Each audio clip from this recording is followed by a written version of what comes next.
Hello students, आप सभी लोग का बहुत बहुत स्वागत है हमारे चैनल पे और मैं उम्मीद करूंगा आप लोग सभी अच्छे से होंगे। तो आज के सेशन में हम लोग पढ़ेंगे महाराष्ट्र बोर्ड के 10th स्टैंडर्ड का अलजेब्रा दैट इज मैथ्स 1 और उसमें हम लोग पढ़ेंगे आज चैप्टर नंबर 4 जो है फाइनेंशियल प्लानिंग। इस चैप्टर नंबर 4 में हम लोग पढ़ेंगे आज प्रैक्टिस सेट 4.4। ठीक है, इस प्रैक्टिस सेट में एक और बात याद रखिए कि इसमें हम लोग पढ़ेंगे क्वेश्चन नंबर 3 और 4।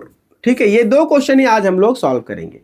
इससे पहले वाले सेशन में मैंने क्वेश्चन नंबर 1 और 2 का सॉल्यूशन दे दिया है, तो आप हमारे चैनल पे जाकर के इसके पहले वाले सेशन को आप जरूर से देख लीजिए, क्योंकि जो आज हम क्वेश्चन सॉल्व करेंगे ना उसका सारा बेसिक कॉन्सेप्ट मैंने इसके पहले वाले सेशन में दिया है, जो भी रिक्वायर्ड मटेरियल है प्रैक्टिस सेट 4.4 को सॉल्व करने के लिए। ठीक है, तो आप वो सेशन को बिल्कुल भी मिस नहीं करें। अगर वो सेशन आपका मिस हो गया है तो ये सेशन में आपको समझने में थोड़ी बहुत परेशानियां होगी, तो मुझे उम्मीद है कि आप उस सेशन को जरूर देखिएगा।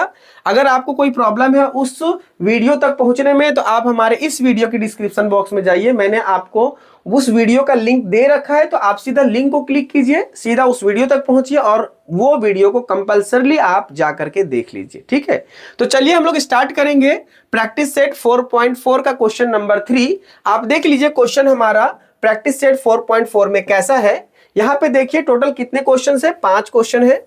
ठीक है, और ये 5 क्वेश्चन में से आपको आज सॉल्व करा के देंगे हम क्वेश्चन नंबर 3 और 4।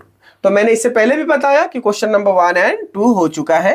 एक लास्ट क्वेश्चन बचेगा क्वेश्चन नंबर 5, उसके लिए हम एक अलग से सेशन रखेंगे, वो एक इंपॉर्टेंट सेशन होगा क्योंकि ऐसे क्वेश्चन एग्जामिनेशन में ज्यादातर आते हैं। ठीक है, तो देखते हैं हम लोग क्वेश्चन नंबर 3 कैसा है। और क्वेश्चन नंबर 3 का जो क्वेश्चन है वो इस प्रकार है। यहाँ पे देखिए क्वेश्चन नंबर 3 में क्या बोल रहा है कि fill in the blanks given in the contract note of the sale purchase of shares, है ना। तो ध्यान दीजिएगा यहाँ पे कि S जो है ना ये सेल को दर्शा रहा है और B जो है वो परचेज वैल्यू या फिर बाइंग को दर्शा रहा है। ठीक है, तो आप कंफ्यूज मत होइएगा, यहाँ पे ऑलरेडी पॉइंट्स क्लियर कर चुका है। ठीक है, अब देखिए आपको करना क्या है इस क्वेश्चन में। इस क्वेश्चन में ना सीधा सीधा आपके पास एक बहुत अच्छा सा क्लू दे रखा है कि आपको टोटल वैल्यू फाइंड आउट करना है, ब्रोकरेज फाइंड आउट करना है, CGST, SGST and total value of share. ठीक है, तो यहां पे क्या हो रहा है कि नंबर ऑफ शेयर को खरीदा जा रहा है। बाय का मतलब क्या होता है, खरीदा जा रहा है। तो आपको कंफ्यूजन बिल्कुल नहीं होना है। चलिए हम डायरेक्ट स्टार्ट करते हैं सॉल्यूशन। और सॉल्यूशन आप जब स्टार्ट करेंगे तो आप सबसे पहले ध्यान दीजिए कि हमारा पहला पॉइंट क्या है, टोटल वैल्यू। तो टोटल वैल्यू का फॉर्मूला क्या होता है, सीधा मैं सॉल्यूशन करता हूं। तो टोटल वैल्यू क्या हो जाएगा, शेयर का number of share into market value. ठीक है, मार्केट वैल्यू कितना है 45, नंबर ऑफ शेयर कितना है 100, तो क्या हो जाएगा यहाँ पे 100 इंटू 45। ठीक है, तो कितना हो जाएगा 4500। कोई कंफ्यूजन, मुझे नहीं लगता है कि किसी को कोई भी कंफ्यूजन होगा। तो यहाँ पे क्या हो जाएगा 4500। अब दूसरा क्वेश्चन क्या है, ब्रोकरेज 2%। तो आप सीधा ब्रोकरेज की फॉर्मूला को यूज कीजिए। तो यहां पे क्या हो जाएगा, brokerage is equal to brokerage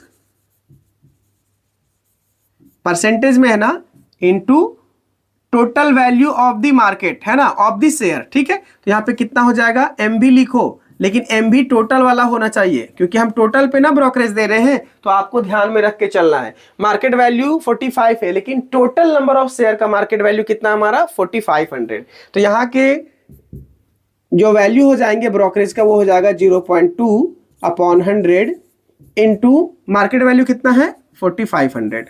ठीक है, 2 0 ऊपर नीचे से कैंसिल हो जाएगा, क्या बचेगा 45 2 जा 90 होगा, लेकिन एक डेसिमल है तो यहाँ पे डेसिमल हो जाएगा। ठीक है, ये हो गया आपका ब्रोकरेज। तो यहाँ पे हम लोग लिखेंगे कि ब्रोकरेज ये हो गया हमारा। ठीक है, अब उसके बाद आता है CGST ऑन ब्रोकरेज। CGST किस पे चार्ज हुआ है, ब्रोकरेज पे हुआ है। ठीक है, तो आपको कंफ्यूजन नहीं होना है। तो यहाँ पे हम लोग लिखेंगे नेक्स्ट जो है वो है CGST ऑन ब्रोकरेज। तो यहाँ पे क्लियर है कि CGST का परसेंटेज इंटू क्या हो जाएगा, ब्रोकरेज, है ना। तो ब्रोकरेज में कितना है 9 रुपीज। तो फिलहाल अभी हम लोग यहाँ पे फॉर्मूला लिख के काम चला रहे हैं। अब वैल्यू लिखेंगे तो CGST कितना हो गया 9% अपॉन 100 हो जाएगा, परसेंटेज से चेंज करेंगे नंबर में तो और उसके बाद में ब्रोकरेज कितना है 9 रुपीज़ है। तो देखो यहाँ पे थोड़ा सा स्क्रीन को हम ऊपर ले रहे हैं और यहाँ पे हमारा हो जाएगा 81/100 और जिसकी वैल्यू आएगा 0.81। कितना आ जाएगा वैल्यू 0.81। तो आप एकदम से निश्चिंत हो जाइए कि ये 0.81 होगा। ठीक है, आप थोड़ा सा कॉन्सेप्ट और ध्यान दीजिएगा। 9% CGST और SGST दोनों जगह पे, ठीक है। तो 9% CGST एंड SGST दोनों जगह, मतलब दोनों की वैल्यू बराबर आएगा। तो आपको ज्यादा इस पर दिमाग नहीं लगाना है। 0.81 बस आपको दर्शा देना है, वहां पे लिख देना है कि 0.81 कैसे आएगा। उसके बाद टोटल वैल्यू ऑफ शेयर। तो टोटल वैल्यू ऑफ शेयर कैसे आएगा, चलो हम थोड़ा सा आगे और बताते हैं, उसके बाद ये कॉन्सेप्ट आपका क्लियर हो जाएगा। ठीक है, देखिए यहाँ पे अभी हम क्या बता रहे थे कि SGST कैसे निकलेगा। तो SGST क्या हो जाएगा CGST के बराबर, और इसकी वैल्यू कितना है 0.81। तो ऑलरेडी मैंने वहां पे लिख रखा है। ठीक है, अब टोटल वैल्यू, तो टोटल वैल्यू ऑफ शेयर कहां से आएगा, देखिए टोटल वैल्यू ऑफ शेयर। तो टोटल शेयर खरीदने में मतलब कितना शेयर था वहां पे टोटल हमारे पास, देखिए टोटल शेयर हमारे पास था 100, है ना। तो 100 शेयर को खरीदने में जिसकी टोटल वैल्यू क्या होगा, तो टोटल वैल्यू क्या होगा बताइए मुझे। तो क्या करेंगे हम लोग, सबसे पहली बात कि नंबर ऑफ जो शेयर थे ना 100, उसकी वैल्यू क्या बना। तो यहाँ पे पहले नंबर में था 4500 रुपया, 4500 आया। ठीक है, उसके बाद हमने ब्रोकरेज दिया, ब्रोकरेज कितना था 9 रुपीज। ठीक है, प्लस हमने GST दिया, GST दो तरह के थे, एक था CGST और दूसरा SGST। तो वहां पे कितना था 0.81 प्लस 0.81। ठीक है, ये चार वैल्यूज हमने शेयर खरीदने के वक्त में पे किया है। तो इसको आप क्या करो, ऐड कर दो। ठीक है, और जब आप इसको ऐड करोगे तो रिजल्ट क्या आएगा 4510.62। ये अमाउंट आपको टोटल वैल्यू में आएगा। तो देयरफॉर हम लोग लिख सकते हैं, इससे कंक्लूजन ना लिखो तो भी चलेगा क्योंकि बॉक्स में फिलअप करना है ना। तो द टोटल वैल्यू किसका, वैल्यू ऑफ बाइंग कंडीशन में ना, ऑफ शेयर इज ₹4510.62। ठीक है, ये अमाउंट उसका बनेगा। तो आपको क्या करना है, उसी बॉक्स में लगा देना है इसकी वैल्यू को, कहां पे, यहां पे। ठीक है, तो ये हो जाएगा हमारा 4510.62 रुपीज। ठीक है, ये हो गया आपका वैल्यू किसका, बाइंग ऑफ शेयर का। दूसरे में आता है सेलिंग का। तो सेलिंग में देखिए नंबर ऑफ शेयर 75 है और उसकी मार्केट वैल्यू 200 है।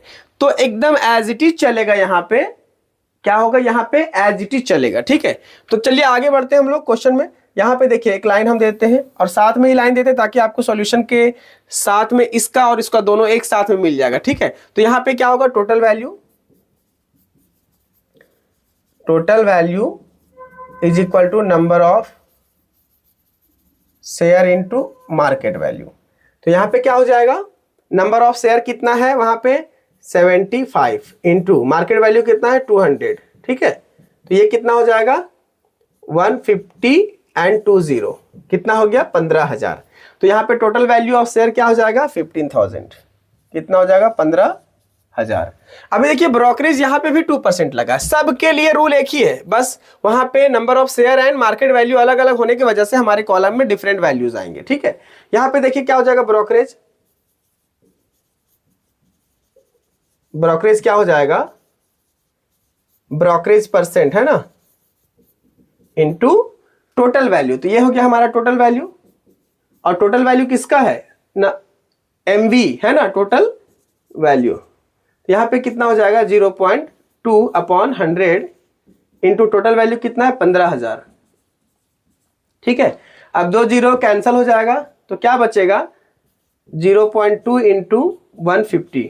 ठीक है, अब देखिए इस डेसिमल के वजह से ये 0 कैंसिल हो जाएगा। ठीक है, तो 15 2 जा 30 कितना हो जाएगा 30। तो यहाँ पे क्या आ जाएगा अपना 30 रुपीज आ जाएगा। ठीक है, कोई कंफ्यूजन नहीं होना चाहिए आपको। उसके बाद क्या बोल रहा है कि CGST on brokerage, CGST on brokerage and SGST on brokerage. तो यहाँ पे देखो ब्रोकरेज हमारे पास कितना आया 30, तो हम लोग निकालेंगे CGST। तो CGST क्या हो जाएगा, परसेंटेज कितना है, CGST का जो परसेंट है ना वो इनटू ब्रोकरेज, ठीक है। तो ये हो जाएगा 9/100 इंटू 30, ठीक है। तो ये और ये कैंसिल हो जाएगा। अब यहाँ पे 9 3 जा 27 और 10 की वजह से एक डेसिमल लगेगा तो 2.7 आएगा। तो CGST कितना हो गया 2.7। SGST क्या होगा, ये भी सेम हो जाएगा 2.7। अब देखिए इसको थोड़ा सा हम ऊपर ले जा रहे हैं, ठीक है, ऊपर इसलिए जा रहे हैं ताकि हम लोग आगे सॉल्यूशन भी कर सके। अब देखिए यहाँ पे क्या हो जाएगा हमारा कि अगर SGST आपको फाइंड आउट करना है तो SGST जो होता है ना वो CGST के बराबर होता है, तो इसलिए 2.7 ये भी होगा। समझ में आया, SGST कितना होगा अलग से लिख देते हैं 2.7, आपको कंफ्यूजन नहीं होना है, ठीक। अब देखिए यहाँ पे क्या बोल रहे थे हम कि सेल वैल्यू है ना, यहाँ पे क्या है सेल वैल्यू, यहाँ पे हमको क्या पता करना है सेल वैल्यू। तो सेल का मैंने एक फॉर्मूला लिखा था S इज इक्वल टू मतलब सेल वैल्यू। सेल वैल्यू में क्या कर रहे हैं, हमारा जो मार्केट वैल्यू है ना उसी में से हम सारी चीजें माइनस करेंगे। कौन कौन सा, पहला हमारा जाएगा GST का दोनों पार्ट, जैसे CGST एंड SGST, ये भी माइनस हो जाएगा। ब्रोकरेज भी हम अपने पैसे को ही देंगे वापस, मतलब माइनस होते जाएगा। तो ये तीनों को क्या करेंगे मालूम है, माइनस कर देंगे किसमें, टोटल वैल्यू में, ठीक है। तो आप इस बात से निश्चिंत हो जाइए कि आपको क्या करना है। समझ में आ गया ना। तो सेल वैल्यू हमारा कैसे निकलेगा, इन तीनों को हम लोग माइनस कर देंगे। ओके, तो चलिए आगे हम लोग सीधा सॉल्व करते हैं।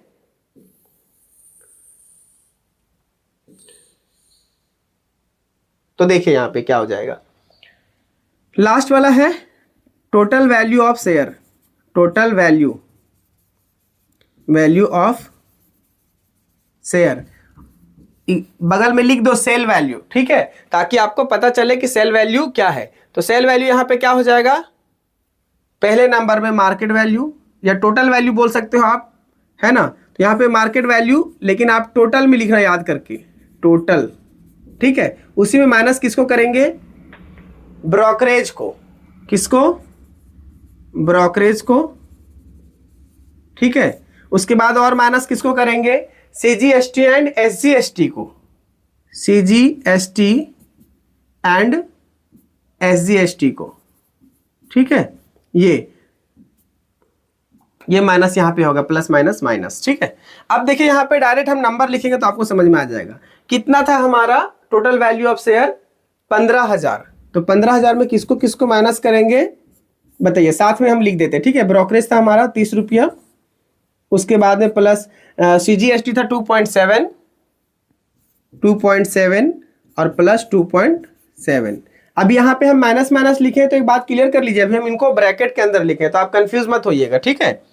उसके बाद देखिए आगे क्या लिखेंगे हम लोग, 15,000 तो एज इट इज रहेगा लेकिन माइनस, लेकिन इन तीनों को ऐड करो पहले, लेकिन वो पूरा हो जाएगा माइनस में, ठीक है। तो 30 प्लस 2 2 4 34 एंड 7 2 14, तो यहाँ पे हो जाएगा 35.4, ठीक है। ये हो गया। अब इसको क्या करो, आप सब्ट्रैक्ट कर दो। जब सब्ट्रैक्ट करोगे आप इसको तो इसकी वैल्यू आएगा 14,964.60, ठीक है। ये आपका फाइनल वैल्यू आ गया किसका, टोटल वैल्यू ऑफ शेयर, किस कंडीशन में, जब हम उसको बेचते हैं तब। 14,964.60, 14,964.60, ठीक है। ये हो जाएगा 14,964.60, ठीक है। ये आपका आ गया टोटल वैल्यू। तो इसको हम मिनिमाइज कर देते हैं। क्वेश्चन देखो बहुत टफ नहीं था लेकिन लेंदी था थोड़ा, है ना। लेंदी का मतलब है कि कैलकुलेशन इसमें बहुत ज्यादा करना था, तो आपको बिल्कुल भी इस बात का चिंता नहीं करना है और ध्यान से देखना है कि कैलकुलेशन का पैटर्न क्या रहा है, ठीक है। यही पैटर्न को फॉलो करना है आपको, एग्जामिनेशन की तैयारी तगड़ी करनी है। और इसके बाद हम लोग देखेंगे क्वेश्चन नंबर 4 को। तो आप यहां से किसका एक स्क्रीनशॉट लीजिए। देखिए यहाँ पे क्वेश्चन का सॉल्यूशन तो काफी लंबा है लेकिन ये बहुत टिपिकल क्वेश्चन नहीं है, ठीक है। क्वेश्चन नंबर 4 को देखते हैं और क्वेश्चन नंबर 4 ये है कि Shrimati Desai sold shares of face value 100 rupees when the market value was 50 and received 4988.20. She paid brokerage 0.2% and GST on brokerage 18%. Then how many shares did she sell? ठीक है, question बहुत आसान है। सबसे पहले हम लोग गिवन को लिखते हैं। गिवन में क्या है देखिए, फेस वैल्यू कितना है 100 रुपीज है, ठीक है। व्हेन द मार्केट वैल्यू आज 50, तो एमवी कितना हो जाएगा 50 रुपीज, ठीक है। जब उसने पूरे शेयर को बेची तो उसको एक अमाउंट रिसीव हुआ, वो था 4988.20। तो यहाँ पे अमाउंट कितना हो जाएगा या टोटल वैल्यू कितना रिसीव की उसने, टोटल वैल्यू उसने रिसीव की है 4988.20, ठीक है। उसके बाद क्या है, सी पेड ब्रोकरेज 0.2%, तो ब्रोकरेज उसको कितना लगा है 0.2%, ठीक है। And GST on brokerage 18%, GST on brokerage इसी ने पे किया, ठीक है, तो 18% है। क्वेश्चन बहुत आसान। अब देखिए यहां पे आपको क्या करना है, total number of share find out करना है। तो total number of share find out हम कब करेंगे, जब हमारे पास एक एग्जैक्ट फिगर मालूम पड़ेगा कि 4988.20 ये कैसे आया, ठीक है। तो चलिए हम लोग स्टार्ट करते हैं क्वेश्चन का। तो यहां पे देखिए हियर, हम इसको इस साइड कर देते हैं सॉल्यूशन करने के टाइम पे, फिर बाद में हम इधर ले आएंगे इसको, ठीक है। मान लो कि श्रीमती देसाई जो है ना वो एक शेयर को बेच रही है। सपोज SMT सोल्ड 1 शेयर, तो हम एक शेयर के हिसाब से पहले चलते हैं, ठीक है। तो अगर उसने एक शेयर को बेची, ठीक है, तो वो क्या की है देखिए यहाँ पे ब्रोकरेज क्या क्या पे करी है, वो पेमेंट हम उसका चेक कर लेते हैं पहले। ब्रोकरेज कितना है 0.2%, तो 0.2 डायरेक्ट इसको कन्वर्ट कीजिए ऐसे इनटू मार्केट वैल्यू। तो मार्केट वैल्यू कितना है 50, ठीक है। तो 0 0 कैंसिल हो जाएगा। अब उसके बाद एक और कैंसिल करते हैं, 5 1 जा 5, 5 2 जा 10, ठीक है। तो यहाँ पे कितना बचेगा 0.2/2, तो 2 1 जा 2 एंड 2 1 जा 2, तो यहाँ पे रिजल्ट आएगा 0.1, ठीक है। ये आ गया ब्रोकरेज। अब ब्रोकरेज पे कितना जीएसटी लगा है 18%, तो अब हम लोग निकाल देते हैं पहले जीएसटी। तो स्क्रीन को थोड़ा और ऊपर लेते हैं, तो जीएसटी कितना रहेगा 18%। तो यहाँ पे क्या हो जाएगा, GST is equal to, GST कितना है 18%, तो 18 का 18/100 इंटू ये वैल्यू 0.1। तो यहाँ पे क्या हो जाएगा, इसको जब मल्टीप्लाई करोगे तो आप हो जाएगा 1.8, ठीक है, अपॉन 100। इसकी जब वैल्यू फाइंड आउट करेंगे तो यहाँ पे क्या हो जाएगा 0.018, ये वैल्यू आएगा। अब हम लोग फाइंड आउट करेंगे कि selling price of 1 share, selling price of 1 share, एक शेयर को बेचने में उसको कितना पैसा आया, ठीक है। तो सेलिंग प्राइस क्या हो जाएगा, देखिए हमारे पास ये था पहले मार्केट वैल्यू यहाँ पे 50 रुपया, तो सेलिंग प्राइस 50 रुपये पे काम करेंगे हम लोग, मार्केट वैल्यू, ठीक है। तो हम आगे बताते हैं सेलिंग प्राइस क्या होता है। सेलिंग प्राइस की जो फॉर्मूला था वो आपको मालूम है कि MB माइनस ब्रोकरेज और साथ में माइनस क्या होगा जीएसटी, ठीक है। तो MB कितना है 50 रुपया, माइनस ब्रोकरेज कितना था 0.1 और माइनस 0.018, ठीक है। यहाँ पे 8 मिसिंग था, इसको आप करेक्ट कर लेना, ठीक है। इसको क्या करना है, अब वापस देखिए 50 माइनस 0.1 को इसके साथ में माइनस माइनस प्लस कर देंगे तो 0.118 आएगा, ठीक है। और ये वैल्यू हमारा क्या बन जाएगा 49.882, ठीक है। ये अमाउंट हमारा हो गया सेलिंग प्राइस ऑफ 1 शेयर। तो टोटल अमाउंट उसने रिसीव कितना की है, अमाउंट आप चेक कीजिए यहाँ पे। पहले अमाउंट को जब आप चेक करेंगे तो क्या मालूम पड़ेगा आपको कि उसने 4988.20, ठीक है। और 1 शेयर का वैल्यू हम लोगों ने क्या देखे अभी कितना आया, देखिए यहाँ पे 1 शेयर का वैल्यू कितना था अपने पास 49.882, 49.882। तो क्या करें अब यहां से आगे हम लोग इसको सॉल्व कर दें, तो डायरेक्ट हम लोग सॉल्व करेंगे। यहाँ पे तो एक लाइन खींच लेते हैं और यहां से हम लोग क्लियर कर लेंगे कि हमारा नंबर ऑफ शेयर कितना है। तो सपोज कि let Shrimati Desai sold X number of share, X number of share. ठीक है, तो एक्स नंबर ऑफ शेयर मतलब एक शेयर का रेट इतना है 49.882, तो एक्स नंबर शेयर मल्टीप्लाई कर देंगे तो हमारा पूरा अमाउंट आ जाएगा 4988.20। तो यहां पे हो जाएगा therefore total value is equal to number of share into sale value of one share. ठीक है, एक शेयर का वैल्यू कितना हो जाएगा, तो यहां पे कितना है x है इंटू यहां पे कितना हो जाएगा 49.882 ये वाला वैल्यू। ठीक है, ये वाला वैल्यू हो जाएगा। अब यहां पे देखिए टोटल वैल्यू कितना है 4988.20। अब इसके बाद हम लोग क्या करेंगे, सीधा x की वैल्यू निकालेंगे, तो 4988.20 अपॉन 49.88 एंड 2। ठीक है, इसकी वैल्यू क्या आ जाएगा यहाँ पे x। तो अब यहाँ पे हम लोग ना पहले डेसिमल वाला मामला हल करते हैं। तो डेसिमल वाला मामला में आप क्लियर हो जाइए कि 3 डिजिट के बाद डेसिमल है तो सीधा 3 जीरो बैठाइए, और 2 डिजिट के बाद है तो यहाँ पे 2 जीरो बैठाइए। ठीक है, ये हो गया आपका डेसिमल यहाँ से खत्म। ठीक है, दोनों डेसिमल खत्म हो गया। अब जीरो सीधा कैंसिल कीजिए, एक जीरो इधर एक जीरो और इधर एक जीरो और इधर एक जीरो। ठीक है, अब क्या बच गया हमारे पास में 100 इंटू 4988 और यहाँ पे क्या बच गया 4988। ठीक है, and 2 is equal to X. तो ये दोनों कैंसिल हो जाएगा, तो क्या बचेगा 100, एक्स की वैल्यू क्या आ जाएगा 100, और यही था नंबर ऑफ शेयर। तो देयरफॉर हम लोग कह सकते हैं कि श्रीमती देसाई सोल्ड 100 शेयर्स। कितना शेयर बेची उसने, 100 शेयर बेची है। ठीक है, इसको मैं थोड़ा सा और मिनिमाइज कर देता हूं ताकि दोनों को साथ में आप स्क्रीनशॉट ले सको। ठीक है, और एक रिदम में दिखे। तो बिल्कुल भी आप सुनिश्चित कर लें कि आपको कोई ज़्यादा परेशानी का चीज़ नहीं है, यहाँ पे आप आसानी से इसको सॉल्व कर सकते हैं। ठीक है, देख लीजिए यहाँ पे कैलकुलेशन आपका ऐसा है। ओके, तो मुझे नहीं लगता है कि ऐसा कोई भी स्टूडेंट होगा जिसको ये चीज़ नहीं समझ में आया होगा। आप इसको अपने नोटबुक में उतारें, क्वेश्चन को सॉल्व करें। बहुत आसान क्वेश्चन है ये, और आप बिल्कुल भी निश्चिंत हो जाएं कि ये क्वेश्चन जितना टफ दिख रहा था आप लोगों को उतना टफ है नहीं।